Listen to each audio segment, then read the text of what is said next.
Assalamualaikum warahmatullahi wabarakatuh. Saya Andra Ditya dengan NIM 230306085. Saya dari Prodi Peternakan, Fakultas Pertanian Stambuk 2023. Jadi saya di sini akan menjelaskan alur biosintesis bagian-bagian telur. Yang pertama itu ada biosintesis kuning telur, sederhana dan jelas. Langkah-langkah biosintesis yang pertama itu awal ataupun proses diati. Yang itu yaitu ada hormon estrogen dilepaskan dari ovarium dan masuk ke aliran darah. Estrogen mencapai hati dan memerintahkan sel-sel hati mulai memproduksi protein khusus bernama vitellogenin. Vitellogenin adalah protein utama pembentuk kuning telur. Yang kedua itu adalah perjalanan dari hati ke ovarium. Vitellogenin yang diproduksi hati dilepaskan ke aliran darah. Protein ini dibawa oleh darah menuju ovarium. Di ovarium, vitellogenin mendekati sel telur yang sedang berkembang ataupun oosit. Lalu yang ketiga ada penyerapan ke dalam sel telur. Sel telur memiliki pintu masuk khusus reseptor di permukaannya. Vitellogenin menempel pada reseptor ini. Sel telur menelan vitellogenin melalui proses endositosis. Endositosis itu seperti kantung yang terbentuk di membran sel. Vitellogenin masuk ke dalam sel telur dalam bentuk kantong-kantong kecil ataupun vesikel. Lalu yang keempat itu ada pemprosesan di dalam sel telur. Di dalam sel telur, vitellogenin itu ada dipecah menjadi komponen-komponen penting, yaitu lipofitellin, yaitu komponen kaya lemak, lalu fosfatin, komponen kaya fosfat, dan komponen-komponen ini membentuk struktur dasar kuning telur. Lalu yang kelima itu adalah penambahan lemak. Penambahan lemak ada itu secara bersamaan. Sel telur juga mengambil lemak dari darah.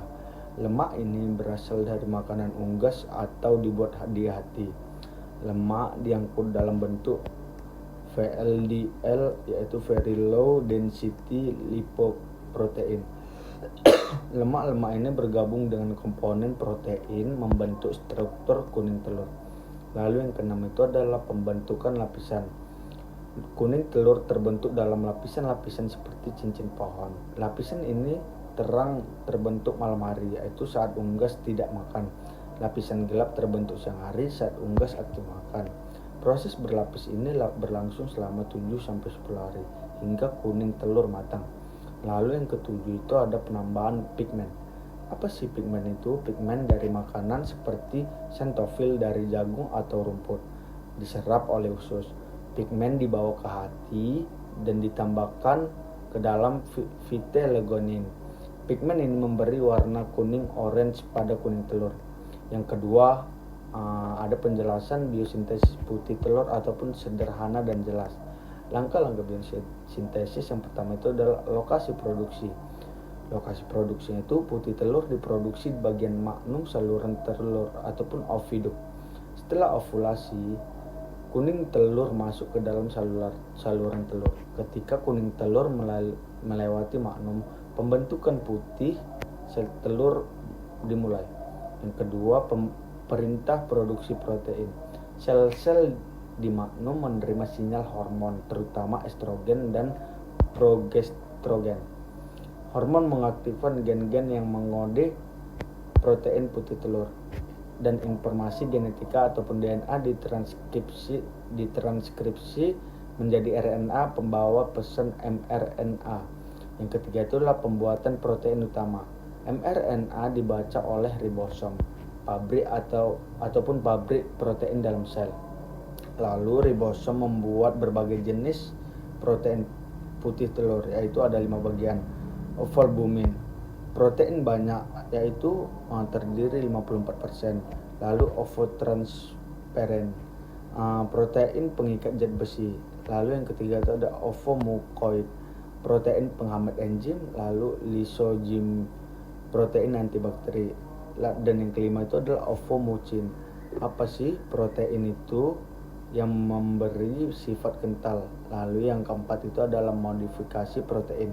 Protein yang baru dibuat mengalami pemolesan di dalam sel. Beberapa mendapat tambahan gula ataupun glikosilasi, lalu beberapa diberi gugus fosfat ataupun fosforilisasi. Beberapa membentuk ikatan disulfida dan stabilitas. Modifikasi ini membuat protein berfungsi dengan baik. Lalu yang kelima ada pengeluaran protein. Protein yang sudah siap dikemas dalam vesikel sekretory. Vesikel bergerak ke permukaan sel. Protein dikeluarkan ke dalam lumen magnum ataupun proses eksotitosis. Lalu protein segera mengelilingi kulit telur yang lewat. Dan yang keenam, pembentukan struktur berlapis. Protein-protein berinteraksi membuat gel dengan kekentalan berbeda. Ovomucin membentuk jaringan seperti jaring memberikan kekentalan. Terbentuk lapisan-lapisan dengan kekentalan berbeda. Lapisan calagiferous ataupun paling dekat kuning telur. Putih telur kental dalam, putih telur encer tengah, putih telur kental luar, putih telur encer luar. Lalu yang ketujuh itu ada pembentukan calaja. Saat telur berputar melewati oviduk sebagian putih telur terpundir. Puntiran ini membuat calaja.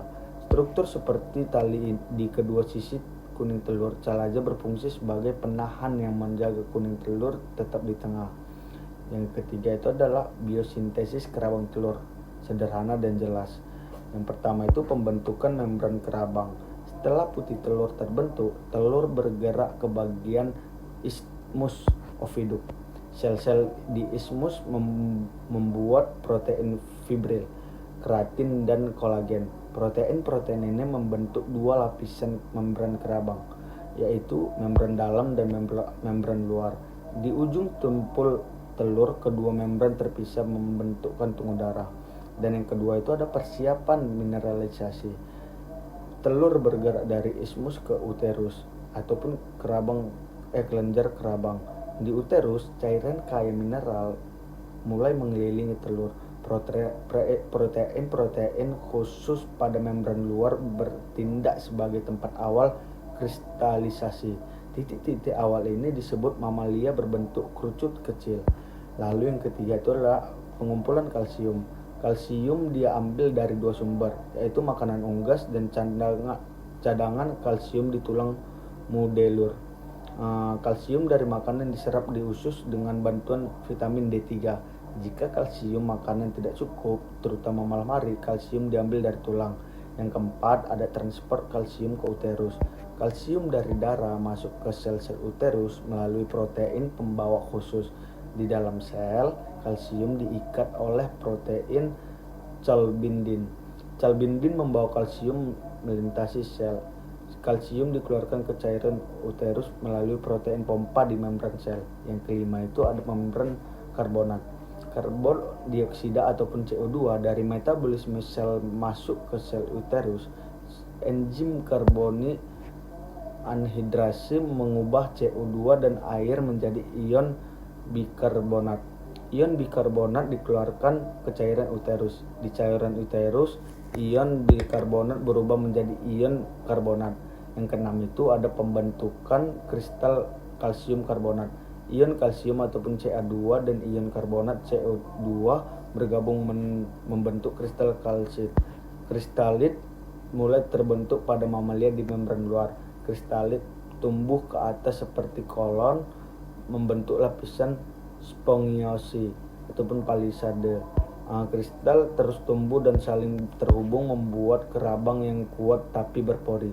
7. Penyelesaian kerabang. Kristal-kristal terbentuk membuat lapisan kristal vertikal. Protein matriks organik 1-3,5% kerabang disekresikan bersama klasifikasi. Protein ini mengatur bentuk dan kekuatan kristal. Lalu ada pembentukan kutikula. Di akhir proses, lapisan kutikula disekresikan menutupi kerabang. Di kutikula menutup sebagian besar pori-pori tapi masih memungkinkan pertukaran gas. Kutikula mengandung enzim dan protein antimikroba. Lalu ada 9 pewarnaan kerabang. Untuk telur berwarna, pigmen disekresikan 3-4 jam terakhir sebelum penularan pigmen utama. Lalu protoporfirin memberi warna coklat, biliverdin memberi warna biru atau hijau. Pigmen dapat tersebar merata atau membentuk pola bintik atau totol. Lalu koordinasi proses. Semua proses biosintesis ini dikoordinasikan secara sempurna oleh sistem organ unggas, yaitu estrogen, progesterogen, hormon tiroid, vitamin D3. Keseluruhan proses pembentukan telur dari ovulasi hingga peneluran membutuhkan waktu sekitar 24-26 jam, dengan membutuhkan kerabang mengambil porsi waktu terlama 18-20 jam. Lalu saya akan menjelaskan biosintesis kuning telur. Yang pertama itu, proses pembentukan kuning telur dimulai dari hati. Hormon estrogen yang dihasilkan oleh ovarium merangsang sel-sel hati untuk memproduksi protein khusus bernama vitellogenin. Protein ini merupakan komponen utama kuning telur. Setelah diproduksi, vitellogenin dilepaskan ke aliran darah dan diangkut menuju ovarium, di mana ia diserap oleh oosit sel telur sedang berfungsi membran sel. Setelah masuk ke dalam oosit, vitellogenin dipecah menjadi beberapa komponen penting seperti lipofitellin, yaitu kaya lemak, dan fosfatim kaya fosfat. Kuning telur kemudian dibentuk sebagai berlapis seperti cincin pohon dengan lapisan terang dan gelap tergantung aktivitas makanan unggas malam dan siang hari. Selain itu, lemak dari darah juga ditambahkan melengkapi struktur kuning telur. Warna kuning hingga orange berasal dari pigmen makanan seperti xanthofil yang diserap usus dan ditambahkan ke vitellogenin oleh hati.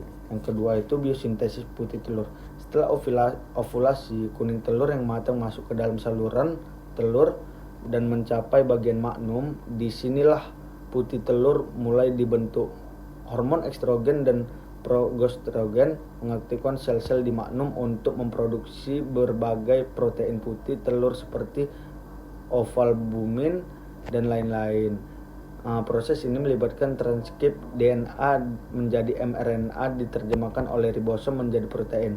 Setelah diproduksi, protein mengalami modifikasi agar fungsional, kemudian dikeluarkan ke lumen magnum untuk membungkus kuning telur.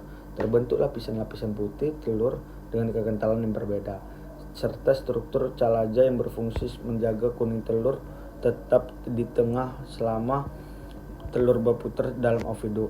Yang ketiga, biosintesis kerabang telur. Setelah bagian putih terbentuk, telur bergerak ismos untuk berbentuk membran kerabang dalam dan luar. Selanjutnya, telur memasuki uterus, tempat utama pembentukan kerabang. Kalsium diperoleh dari makanan atau cadangan tulang medular, dibantu oleh vitamin protein pembawa seperti kalbinin. Sekian dari penjelasan saya untuk biosintesis kuning telur dan lain-lain. Terima kasih. Assalamualaikum warahmatullahi wabarakatuh.